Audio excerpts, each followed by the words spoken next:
Hello, my name is Blessing Bess Otobo. Today I'm going to read the second chapter of my book.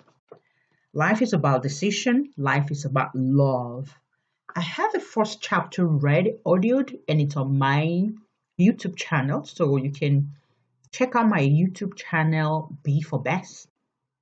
But today I'm going to read the second chapter of my book and just preempt to, you know, make you be interested in buying the book online at amazon.com, which is where you find the list of my book. So this second chapter, Your Thought as a Seed, begins.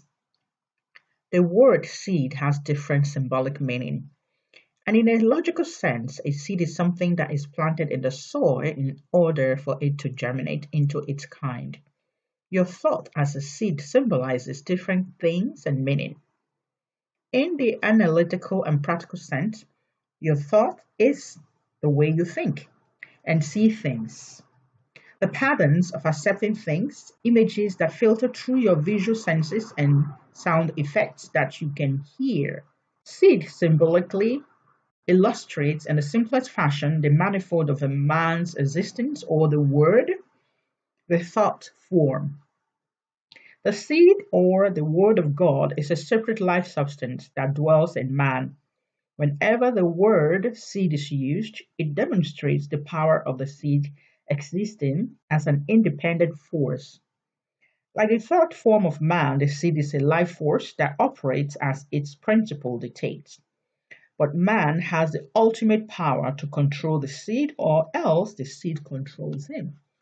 Meaning, your thought can control you.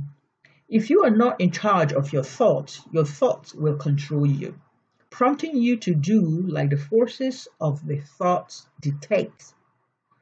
The power lies in knowing that the seed has been given to you to use only for your benefit. By believing in it, that is, the truth of the seed, man, as created by God, can channel the course of his life in every direction he wants it to go that is beneficial. A thought image gives way to emotions after the idea has been conceived, spoken, or reacted to. When words are spoken, what echoes out is the air that then gives off sounds that convey meanings through the image of what was communicated. Your thought, like your breath, is necessary because it is spirit and life. Your thought is your life in essence, and every generation of man is a regeneration of what came before by their thinking pattern. The key is that thinking can be altered and changed by the power which is in you. Every generation of man is distinctive by the way they think. Your thought propels your destiny, thus your future. Therefore, if you're weary and dissatisfied with your life, it is because you are not thinking the right thoughts. When you begin to change the way you think and react to events you come in contact with, your experience of life will be different. This is the end of chapter 2. And I will go to chapter 3. Thought as the air. The chapter 3 reads, I want to clarify this point when I said thought as the air. I meant in the parallel. Your thought is never the air that you breathe, although it is comparable to the natural spiritual symbol of it. How is this possible, you would say? How can the thought of man be the air he breathes? As a correlation, a man's thoughts relate to the air he breathes in its effortless essence. Your thought is not the air, but it is also like the air you breathe in the sense that it is freely given to you, and it's a vital force of life in you. Your thought correlates to the air you breathe on its function. In Genesis chapter 1, verse 1, the word reads, In the beginning, God created the heavens and the earth. The earth was on the face of the deep, and the Spirit of God was hovering over the face of the waters, and God said, Let there be light, and there was light. God saw the light, and it was good. and God divided the light from the darkness. The unseen element that hovers over the face of the water in the air, and in that air is the ether, the life-giving spirit. Your thought, like the air, hovers in your mind, impressing upon your mind mental images. Air, as we know, is invincible in our visual world, yet in it is a vital element that sustains life. The ether, which is in the essence of air, was hovering over the deep water. The thought of God, according to Genesis 1, verse 1, is, in essence, the spirit that was hovering over the face of the waters. In correlating this analogy to your thought, like the air that is hovering over the deep, your thoughts hover over your subconscious mind, freely in the air, over the deep. Your belief is activated when you emotionalize what you're thinking and when it is spoken out as God did. And God said, "Let there be light," and there was light. It will manifest from the dark to the light, giving a sound that conveys meaning. One other example is this. If you've been to the sea, one of the invincible life forces that hover over the face of the sea is the effortless air. We feel it when it blows across our face, but we cannot see it. Like your thought, you don't see it, but its force is hovering over your mind, the deep. The light is man's awareness and understanding of what he has conceived, thought out, or programmed in his mind in reference to what God said. Let there be light. You are aware of the impact of your ideas through your life experiences and your feelings. Your feelings are your responses to your thoughts. The light that was good is impacted on man's mind consciously as he understands the meaning of his thoughts and how they relate to his reality. The light was separated from darkness, like intelligence from ignorance, from what was not known to what is known and felt. The darkness represents the mindset prior to conceiving thoughts that caused understanding or brought forth meaning to what was mentally conceived and realized. When God spoke to the word of light, his preconceived image went forth by faith to establish and to become what was designed. As a representation of God, you can pronounce or speak the thought image out for the word to be, or act out the good that you've conceived mentally. The original word that was spoken, the light that was pronounced, came true from the breath of God. He spoke his word, which was through the air in you, and in its image was released out of his mind to yours. Air gives a sound when spoken, and this sound is that which was formulated, the pictures of the good things to come. When you talk, if there is no sound, there is no meaning. As such, there is no light, intelligence, or comprehension, understanding. This also works the same way when you don't do what is necessary to fulfill the right image about yourself.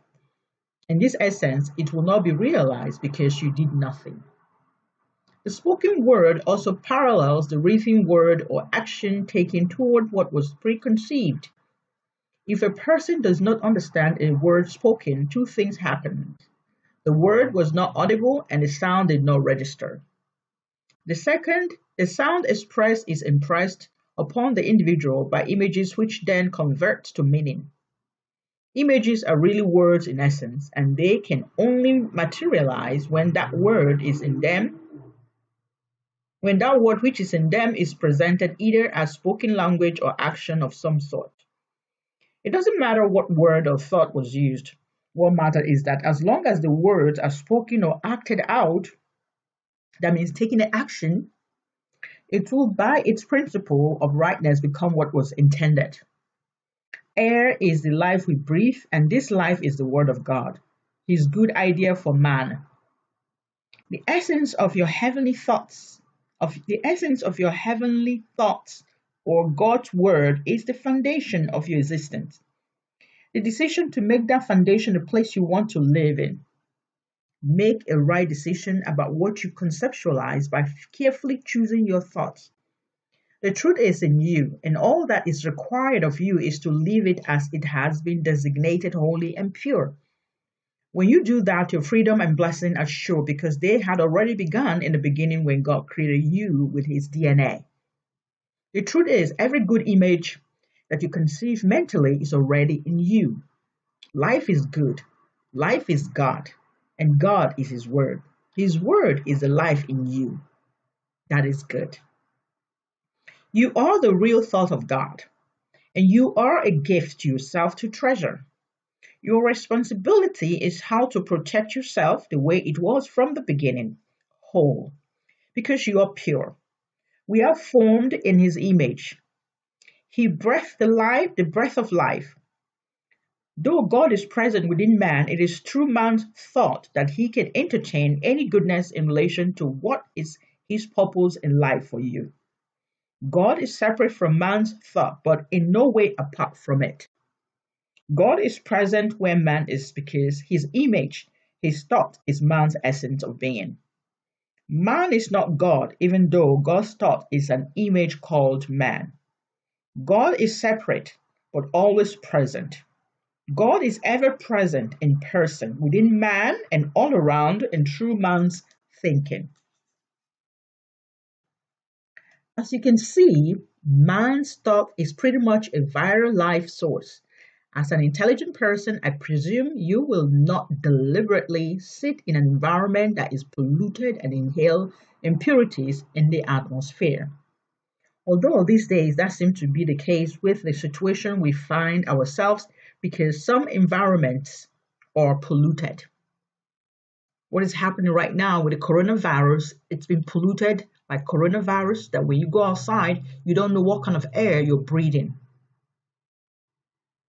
What happened is that what can we do but to stay away from this polluted environment? So what happened is that you will stay away from a polluted area so you don't inhale the dust and become sick. Your thought to stay away from a polluted area is your weapon of prevention. The weapon to do something about the situation involving your safety is the power given to you. The impurities or pollution parallels your concept of what is false or this dissatisfaction you've experienced with your life. When your thought of life is faulty, that is a sign that you are not doing what is right in regards to your thinking. Your power is to think the opposite of the negative that you're feeling because that is the only way you can change the situation for your good. You think of good things when you want to feel good. When you change the way you view yourself and replace it with new pictures of what you wish to see, things will begin to look different in your life and you will see the difference. The more enthusiasm and faith that you are able to put in the picture you have in your mind, the quicker it will come into visible form. And your enthusiasm is increased by speaking the words. When you do so, the life you want must manifest. Your thought of beauty and goodness for yourself is what determines what you become when you act on it. Your thinking builds or destroys you. It is a weapon which by faith accomplishes all things. Your thought can be evil and is good depending on how you use it. Your thought is so powerful you can't even begin to comprehend or imagine how dynamic it is. Your thought, like air, gives you the power and motivates you to do what is good. Your thoughts will lift you to a higher level and make you fly as far as you can go when you think right. Like the principle of aerodynamics, as stated by an instructor in a class that I took when I was in a flight attendant training, he said, air is basically what makes airplane lift off the ground into the sky and fly to a designated destination and back. In reference to your thinking, your thoughts are actions and the force that motivates you to do the right things that are good for you. Your thoughts will work for you as the principle of aerodynamics works for the airplane. Isn't that amazing? That your thoughts will work for you as the principle of aerodynamics works for the airplane. The law of aerodynamics, as I recall in this flight training, states that The air near the Earth's surface is compressed and has more weight than air higher in the atmosphere. Air is made up of gases which have substance. An airplane consists of various materials, and since all substance has weight, an airplane has weight. The weight of an aircraft keeps it on the ground. In order to fly, the airplane must overcome the weight. Before airplane can fly, it must produce a force greater than its weight. This effect is called lift. Before airplane flies, the lift must be greater than the weight. To generate lift, the aircraft must utilize the air in the atmosphere.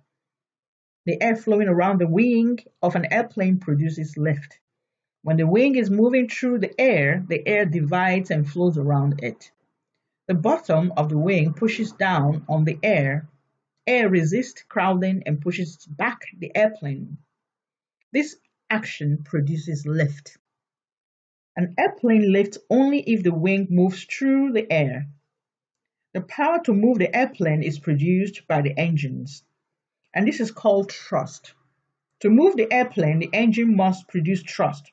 To move the aircraft fast enough to generate lift, the engine must produce adequate thrust. Newton's third law of motion tells us that every action produces a reaction equal in force and opposite in direction. Every action has an equal and opposite reaction. The air exhausted from a jet engine is an action and produces a result opposite in direction. The escaping air of movement is toward the area and thrust or reaction is in a forward direction. The result is also called thrust. To move the airplane forward, the plane must have thrust. To overcome the weight of the aircraft, the plane must lift. The lift is produced by air flowing over and under the wing, and air is a substance and has weight. How does the repeated illustration that I just spoken correlate with what I am saying in regards to that our thought is like air? So let's say your body or reality of life, your experiences, for example, is like an airplane. Your mind is the engine that processes your thoughts and gives you the energy to be creative. Thought has weight, and this weight also could parallel the issues of life in your experiences that have been weighing your body down. For example, negative thoughts or unproductive thoughts have weight. The way to move forward and away from what may be weighing you down is to be aware of the trust, your power, which is inside of you, your God-given power, the Spirit of God that is inside of you. The power within you to be creative and how your mind works in correlation with that creative thought. The power within you will always work for you when you do what is right. So you have to think bigger and better things that will lift you out of despondency. When you think good thoughts, you are encouraged to act. When you act, you move forward. Your thinking can produce joy as well as sadness. You can only move forward when you are free from the thoughts that are weighing you down. The negative pattern of thinking, the power within you is always life word and moves forward. When you habitually feed your mind positive thoughts, it will produce for you positive energy that will cause you to do what is right. Lift in this sense is a reactive energy moving you forward and upward by doing and acting out your creative energy. Putting in energy of good thinking activates your creativity, and when you continue to think positive right of yourself, you will move upward and forward. You can only fly high and remain there when you have overcome what is weighing you down by not focusing on negative thoughts about yourself or others. Negative thought habits will keep you grounded and you cannot produce anything life-worthy when you are laden with thought patterns that are not constructive for you. When you decide to move forward by changing your thought habits, replace the old with new and healthy thought patterns, then the weight of the past, dead habits, will fall off and the freedom from them will propel you forward. This is how the law of your mind works. What you put in will come back to you regardless of whether it is positive or negative. Habitual patterns of continued positive thinking might be new to you if you have been laden with thought habits that have been destructive. But when you continue to think right about yourself, the forces of what is life, word, and good in those thoughts will eventually lift you and move you forward to a greater awareness of new experiences and actions. The airplane can only lift up and fly because the thrust is greater than the drag. You can only move forward when you become aware of what can propel you forward. When you consciously believe that the truth in joy is stronger than the reality of your sad feelings, you will overcome that which is not true, that which has kept you bound when you think right and believe in the goodness of your thinking. When the air is not circulating properly, the airplane will not fly properly. When your real thought is burdened by the drag, the negatives, you cannot do anything meaningful. The airplane passing through the air creates friction.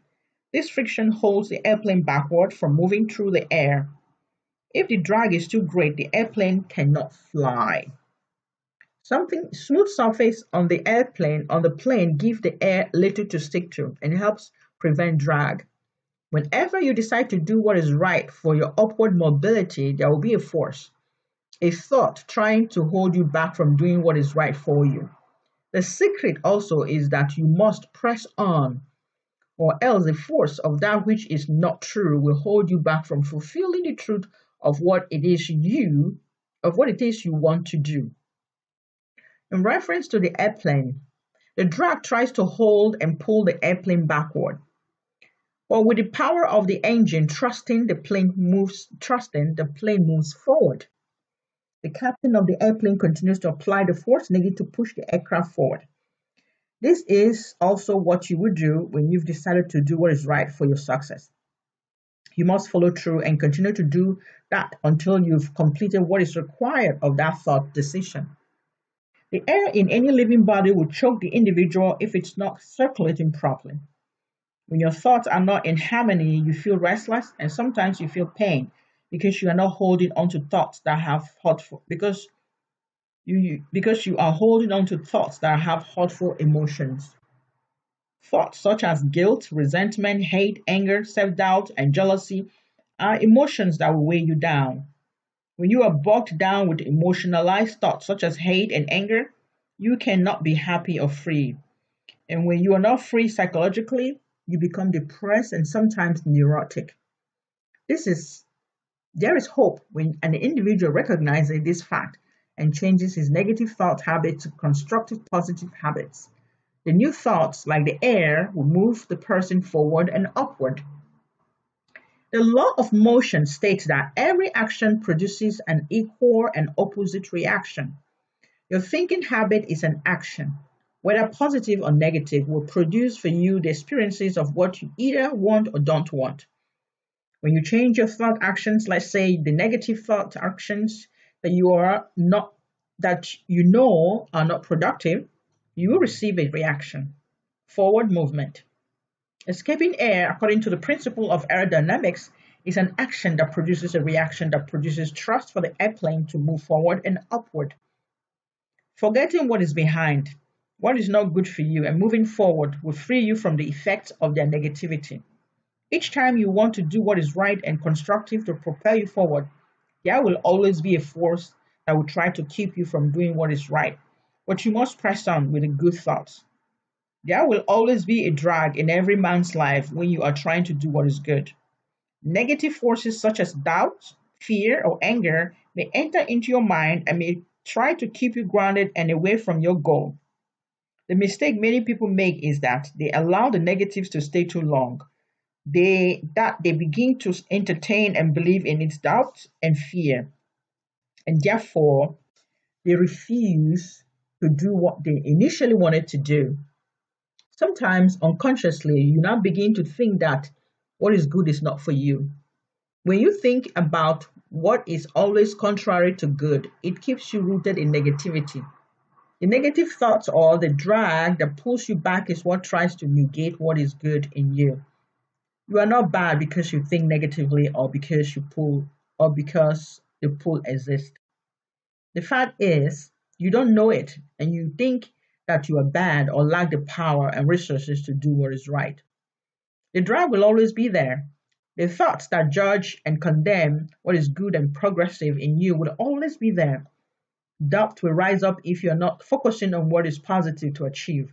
The truth is, you must continue to trust forward if you want to fly up and if you want to lift up and fly. Don't listen to the negatives or lag behind in the drag. Move forward like an airplane that must push forward in order that it can create thrust for lifting and flying in the sky to its destination. The airplane is in the sky because the air on the surface of the earth is thin, and this air keeps the plane moving and lifting because the aircraft is thrusting. Your continuous effort to do what is right will eventually become drag resistant because you are continuously on a different thought level that is always constructive. The drag will always be there, but it will not be strong enough to pull you down and keep you grounded in the negative. Air has weight. It circulates in you and gives life, or you die from lack of it. Your thought has weight, and if what you are thinking are positive and constructive, your thought will elevate you to a new level. Your thought, like a mass of compressed air, will also pull you down if you don't think positive. The way you react to expectations in life can be bothersome and can sometimes leave you depleted and unproductive. To sum up everything regarding the thought of man as the power source that moves his world, let us look, let us see what Apostle Paul said in Romans. In the book of Romans, chapter 12, verse 2, Apostle Paul advised the believers of Christ to offer their bodies as a living sacrifice, holy and pleasing to God. This is a spiritual act of worship to God and is the only acceptable gift a man can give to God. Do not conform to the pattern of this world any longer, he said to them. Rather, be transformed by the renewing of your mind. Then will you be able to test and approve what God's will is, his good and perfect will for you that is forever pleasing. Apostle Paul's advice to the Gentiles is still relevant today.